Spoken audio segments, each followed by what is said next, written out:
whilst that wouldn't get rid of the mentality just by banning them, because you're dealing with the symptom rather than the cause, at least you will prevent the players from feeling the brunt of that.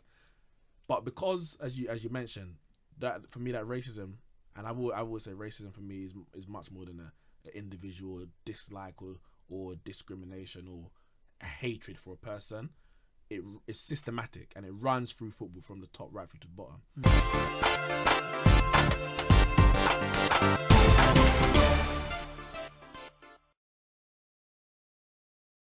Welcome, guys, to the Neeks Sports Podcast, episode 7. I am joined here by, of course, Kyle and Ramone from Neeks Sports and Have Hope, Double H from the Have Hope Football Hut. Because we're going to talk about the big issue of the weekend. And it's a massive, massive issue in football, in society. Now, obviously, as we know, as the video footage suggests, and I have to be careful with the words that I use, it appears that Raheem Sterling has been racially abused at the Chelsea vs Man City game by one of the fans near the corner flag. He ran over to the corner flag to retrieve the ball for a corner from Man City, and he was hurled with all sorts of abuse, and it looked like it was called. Obviously, at the beginning, you mentioned 3 clubs, Chelsea, West Ham, and Millwall. But Chelsea, obviously, that's the incident what happened. Obviously, okay, I'm going to go over a few of the incidents. Obviously, we had, there was... PSG. No, sorry. We had the this is back in the 80s, the 3 Degrees, which was Cyril Regis from West Brom, and Laurie Curringham and Brendan Baston. They were basically 3 black players, but they were the first to kind of really make a massive impact in the Premier League. Vans obviously being the first to play for England, but they made it kind of, they took away the belief that black players couldn't cut it in the Premier League. But even then, they still faced a lot of racist abuse. Paul Cannonville from Chelsea, he's the first black player to ever play for Chelsea. And in that documentary of Ian Wright, he mentioned that obviously it was Chelsea fans themselves, not even opposition, Chelsea fans themselves who were booing him and giving him racist abuse, up to the point, and until I think he scored in the FA Cup final, or maybe he scored 2 goals in that final. And then they started chanting his name. It was like when he became useful for Chelsea, when you're doing something that can benefit me, now I can praise you. But if you're not, then you're basically less than human. If you're going to reduce someone to that, you're not classing them on the same level as you. But it goes deeper than that, because when one of his own teammates racially abused him 3 times in one like conversation, and in the end he lashed out, punched him, he never played for Chelsea again. Paul Cannonville, not the person who did the racial abusing, the one who was the victim. And it's, as you said, the FA, and I would say even Premier League clubs, you look at the Suarez situation, you look at the John Terry situation, those clubs have not taken a big enough stance against racism for fans to, you could say, follow the lead. If what Liverpool should have done, if they're going to say, well, we're playing under the FA, playing under the Premier League, if the Premier League or the FA say that this person racially abused X, Y, Z, you take that word as gospel. They should have punished Suarez, whether it's a termination of contract or a longer ban, whatever you decide to do. They should have punished Suarez to make him know that this is unacceptable. And let the fans know it's unacceptable. And then John Terry, being the England captain, yes, he got found not guilty in the court of law when it's beyond reasonable doubt, but the FA said it was it was based on probability. They said he was guilty, but Chelsea didn't take a stand against that. So it allows the players or the fans within that club to support the racist behaviour, because the club that they support is supporting the racist behaviour. So it allows fans to try and find a reason why Raheem Sterling might have been abused. Or some of them saying, oh, he didn't say black, he said mank. It's like they're finding ways to excuse the behaviour, because the powers that be are not taking the stand that they should be. No, but I think even to your point, I think a question that people have to ask themselves, and this is just a question as in people, is what matters more? This game of where we're trying to put the ball inside a fishnet, or your principles as a human being? Because this whole tribalism thing, it's stupid. You know, I mean, let's just be real. It's true because at the end of the day, because like with the whole Liverpool thing, that was Kenny Dalglish. Yeah. Because Dalglish, he's buying into I'm the Liverpool legend, and we protect our own, we defend our own, and everything. But at the expense of who? That's also the thing that it doesn't matter because for him is that you're believing in what is it's stupid. It's not real. Race, principle, and everything that's real. Liverpool and the cup will never walk alone. That's fake. It's not real. It's just because it's just part of the game. Same thing with the whole John Terry thing. You know, he's our captain, he's our leader, he's part of Chelsea. No, that's fake. It's a game. What he did to Anthony Ferdinand was real. Anthony Ferdinand and Rio and their mom. I think like there was a brick or something thrown into the house or something. That's real. This thing you're doing is a flipping game. What's the repercussion they're feeling is a game. But so I just think the issue that we're having is we are treating this fake thing of a football club and tribalism to be much more important than being racially abused, which is a real thing. And I think it goes into the whole thing of where, do you know what the key issue is this? It's been accepted. And I think when you meet most of these white guys who racially abuse someone, they still like that black player, but once they get into the stadium, they just go into football fan mode. And like, no man, I've got to really racially abuse someone. And even a key point is this. People always say, oh no, it's a minority. Don't pit Chelsea fans on like that. Do you know what my answer to that is? Your ultras, that's what they call them, like in and everything, and your hardcore fan base, that's the face of your club. They may be a minority, but they are a key minority because that's hardcore fan base is what defines your club. That is your face of your club. The hardcore fan base of Chelsea are racist. That's a fact. And the hardcore fan base of a lot of clubs, especially whether you look at Lazio, Fiorentina, you look obviously Millwall, West Ham, and most clubs in Eastern Europe, they are racist. Those hardcore fan groups define what your club is. So unless you change, eradicate that, I'm sorry, you as a majority, you're going to be lumped in with them. So and I think I was saying this to someone. Not the thing is, we're in 2018. We're not that far off the generation of the 70s and 80s. It's not. It's not. And someone defined it as we're in the dinosaur years. That like it feels like the racism happened. It's not that long ago. Yeah, like our parents lived it. Yeah, our parents lived through a generation where it was just normal for it to happen, or it was happening on a regular basis, whether it's through football or just through life. And so what we're seeing now is only one generation, if that, from the people that were, and at that stage wasn't just the ultras, it was the whole stadiums were on their feet by a man doing this. But you imagine so let's say it's our parents' generation, they've got children who are our age, who have grown up in households where these people carry those beliefs. So I refuse to believe that because it's not that generation, as in those people doing it, I'm not saying you are racist or you're going to do X, Y, Z, but you can't. You're gonna have some kind of something in your head that's been instilled, whether you've got rid of it or not. That's between you and what you know, what you've done, and what you've learned since then.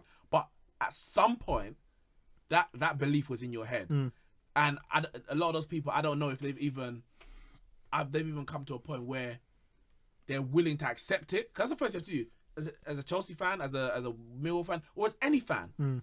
As an England fan, whatever it is, accept that racism is there. Your club is supporting it or not doing enough, and how you're going to change it. Now, when it comes to, obviously, the next generation, what can actually be done to get rid of?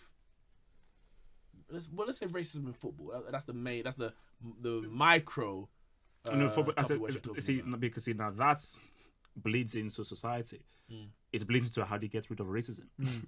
Because as you're getting into a football stadium, who you are as a person bleeds into that. So it's not about just how do you get rid of racism in football, it's how do you just get rid of racism full stop.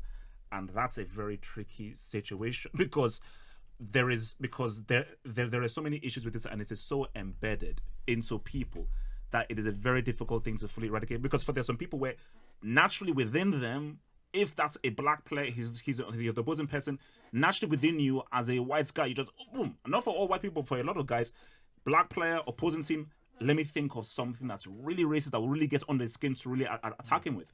So to eradicate, I mean, you can start with education and just really from the very beginning say that no, this is not how you roll within society because there are repercussions and this is not right. So it really starts from educating people really from school level and on very young level. But like, so a 25-year-old or a 27-year-old, how do you make him unracist? It's very difficult because he's 25 years into the game. You know, he's like 30 years deep. So that's going to be very, very difficult. So, and that's just a sad reality. Obviously, I would like to come up and say, oh, no, there's always hope and we can teach guys to be better people and everything. But no, I live in the real world and I live in reality. For younger people, perhaps, but for the 25, 27, 28, 30-year-olds, you may try and explain to them really, but in their mind, in their homes, in their privacy, they'll be like, nah. And even if you do a thing of where, all right, anybody that says anything racist, you will get banned for life, people will just find ways around it. So they may try and just make a few jokes here and there, but not really say it. But then once they leave, they just start saying everything. Because once you now try and ban something, it makes people a lot more passionate to really do. So you say I can't say it. Nah, man, I'm really gonna say it. So that's the issue. But so, Kyle. I'm kind of with half hope on this. Oh, Yeah. hey. Didn't take that long. No, man, because like it's like you said, when you start talking about what can you really do to not even just eradicate, but I think because there's some things in life like that you just can't completely eradicate. Racism will always be there, no matter how hard you try to get rid of it. It will always be there, always. So it's not really a question of how do you eradicate it, but how do you bring it back? How do you tone it back? What can you put in place so it's not so like in your face? Yeah, so it's not like so in your face, or players or not getting abused, or staff or coaches or whatever, are not getting abused or getting affected by racism. And like I said earlier, like what have hope, it kind of starts from education, because if someone is 25, 27, 30, you can't really prevent them in their beliefs, what they're thinking and what they're going to say. I mean, and it's kind of hard to put a system or something in place that's going to literally prevent someone from saying something that is racially offensive to someone else. It would have to be something that is drastic, and anything that is drastic is kind of hard to put in place. It's not it's not just going to be a small easy fix where it's just one thing. Was like, you can't just ban every and anyone that just, oh, I threw a banana on the pitch, get out, you never come back to a football game. That's not the answer. Oh, but okay, I'm not saying it's the answer, but can you ban them? Surely you should ban them. You can, but it's not going to stop people. It's not going to stop anyone, and it will get to a point where people will, because what will happen is people will start protesting. I've bought season tickets and I'm getting banned, not getting money back, and then people will start getting banned, and then people will start protesting and they'll start kicking up a sting, and then it will stop. But what if you are told before you buy your season tickets, you are told before, these are the rules of you buying the season tickets. Any kind of racist abuse by you, your season ticket will get revoked. So you know this way beforehand. So you know beforehand that this is in the terms. You can read it. If you don't read it, that's your own fault. Any racist abuse from you, your season tickets will get revoked. Because what happens is that if you do give that guy a full ban, then he'll say to himself that it's almost like when you beating a child. So a child touches a hot plate, and and the child gets beaten. So the child say, I don't really like getting beaten. Maybe I should stop touching that hot plate. I really do like supporting my club. I still hate these blacks. I'll insult them on the streets. But you know what? When I'm in the stadium, I want to watch my team. For as far as I'm in the stadium, you know what? I will do what you say because I like watching my team. When I'm in public, I will insult blacks. I'll be racist and everything. But fair enough. If you're going to fully ban me and remove my enjoyment of watching my team because I'm being racist, I want to be racist just for this 90 minutes in time. Again, it doesn't eradicate racism, but eradicate it within the football stadium if you're taking away someone's enjoyment. Because the key thing is you now have to choose. What means more to you, being racist to the black player or supporting your club? So, yeah, I think also it's education to an extent, but it's where the education comes from. I mean, we're still in a situation where at the last World Cup there was only 2 journalists that were black out of the 64 journalists that were sent over by Britain to the World Cup. The managers that are in the black manager, how many black managers do we have in the English Football League? How many black chairmen, how many black owners, how many black directors do we have? we're in a situation where, okay, we've got to a stage where there's now a 40% ethnic minority in the Premier League playing in the football, but it goes so much further than that. It goes, there's levels to it. There's levels to this whole game of football. It's not just about what we see on the pitch and what, you know. There's hierarchies, and until even then, as we progress as black people, and as the players progress into management, and as we progress as a nation, we have to. It's until we start to see that coming off. Let's just take football for example. Until we start to see that progress in all walks of football, we're still going to get this undertone, this subliminal racial abuse from the journalists, from the managers, from the players, in and around, because that they're still used to an environment where it's controlled by a majority of white people. Yeah. So white men in particular. White men in particular, yeah, exactly. White owners and people that run the clubs are still coming from a majority of those that are white. And right now we're getting to a stage where money is now taking over. So now it's whoever's got the most money. So that, okay, maybe more American white owners are coming over here. What does that mean? They're bringing stuff over from America. So where are we going to get to a stage where it's going to be, like I said, a long time before we may probably never even be able to see that stage. All we can do is things like this, you know, where we're allowed to openly speak, and on podcasts, on forums, on YouTube, which maybe we didn't have back in the day, which people can now watch and understand how we personally as individuals feel from this. And we have to just take it as it stands. I was saying to Carl earlier today, literally every single sports channel or radio station I looked, there was at least one black man on there representing that some way, some stage, speaking on this subject. Even 5 I've had like Nedum Manua from Man City on there. I don't think he's ever been called out to talk on radio before, and he wasn't even talking about this situation, but it was like a stage of, let's try to get as many black people in, because, you know, we want to make it look like it for this amount of time. Yeah. And But then what's that's- going to happen? that's What's the going to thing. happen next week? And next week, are we going to go back to the stage where, okay, yeah, the black man, we'll call him in once a month or whatever, once every 6 weeks, because that's how we're used to it. That's how we normally do it. But that's the thing. It comes back to the case of Paul Canaver and other ex footballers. You're only as good useful for us. We only we need you when you're useful for us. Yeah. So right now they need to bring these black, players in or whatever, and pundits in. Yeah. Because, one, to speak on the issue, of course, but two, because we are progressive. But are they really progressive? Are they actually actively trying to get black people into positions that white people walk into? Are they interviewing the same proportion of black people to white people when it comes to society? Do we have, and it's evident we don't, we have 40%, we say be it black and ethnic minority players in the football league, but we have nowhere near 40% when it comes to managers. Are they trying and pushing black players, should I say, into management in the same way, possibly, as they're doing with white managers? I know we're probably gonna get onto that in the next podcast. We're talking about ex players going into management, but the for me, there's many different layers to it. No, but just very quickly, like, what are your guys' views on kicked out the the organization? Because I think they're a bunch of jokers, personally, for me. But before we are coming near to the end of the podcast, but we can touch on that in a second. But for me, in terms of, I said there are different layers to racism in terms of a solution, and as a society, that's probably a whole nother discussion in terms of how you get rid of it. But as far as football goes, you have to, first of all, you have to treat it as a crime. So therefore, if somebody commits that crime, that offense, they have to be punished accordingly. And I'm not talking about a fine or anything. I'm talking about ban for life. That's, for me, it has to be banned for life from stadiums. Now, it doesn't these people should be arrested. Well, it should, because it's a crime. It's Yeah. illegally. Well, I think it's been investigated at the moment. 4 of them have been.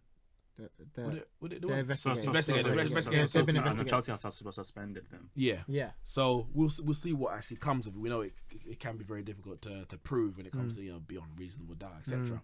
But whilst that wouldn't get rid of the mentality just by banning them, because you're dealing with the symptom rather than the cause, at least you will prevent the players from feeling the brunt of that.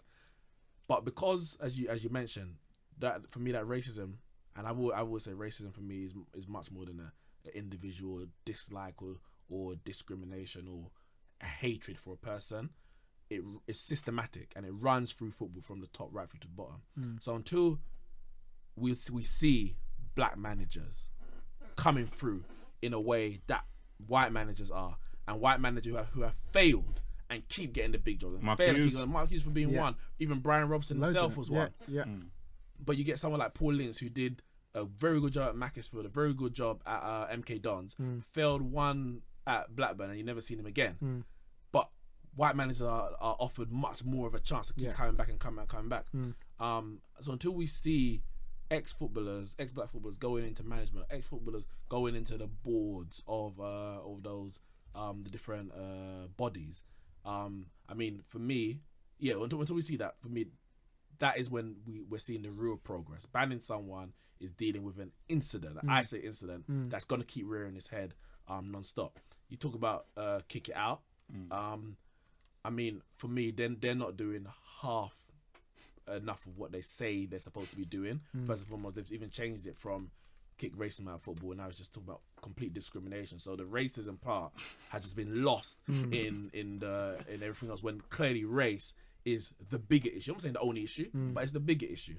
But I think what's happened is we've been included in certain circles and we've got comfortable, and we haven't kept pushing and kept breaking down doors and then it allows the rise of the, you might say, the right-wing media to write out articles, and because the pressure is not being kept on. I make it similar to the Obama situation.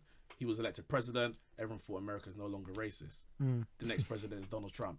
It's like you got comfortable. You thought because now we've got a black president, we've made it. We haven't made it. If you want to say it's a door's been pushed down, cool. But he's the one president. How many black owners are there of major franchises? How many black managers are there? How many black students are going to college, etc.? Because we get comfortable. We get into positions that may suit an individual or group of individuals, and we don't keep putting the pressure on. So you can only hope that Sterling, and I rate Sterling because he's in a position where he has put his career at risk by coming out and saying this.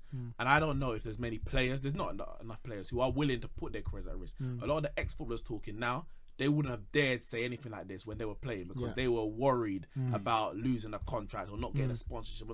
But Sterling's put all that aside, and he's not even made it about himself.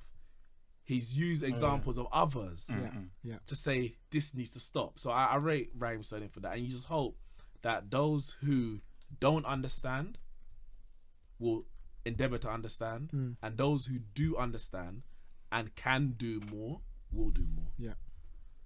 That's it from me and us with the Neeks Sports Podcast. Thanks, Kyle, Ramone, and Have Hope, for joining us. We'll be back next week with episode 8. After Manchester United deal with Liverpool in a ball draw. Deal with them in a ball draw. Yes, I'll take that. And obviously after Liverpool get knocked out to Napoli. Don't say it too loud. But yeah, and thanks. Spurs get knocked out as well. Yeah, of course, Spurs are out already, don't worry about that. But thanks Have Hope for joining us. Make sure you lot check out the link in description for Have Hope's YouTube channel, Have Hope Football Hut, and make sure you check out all our other videos on our channel.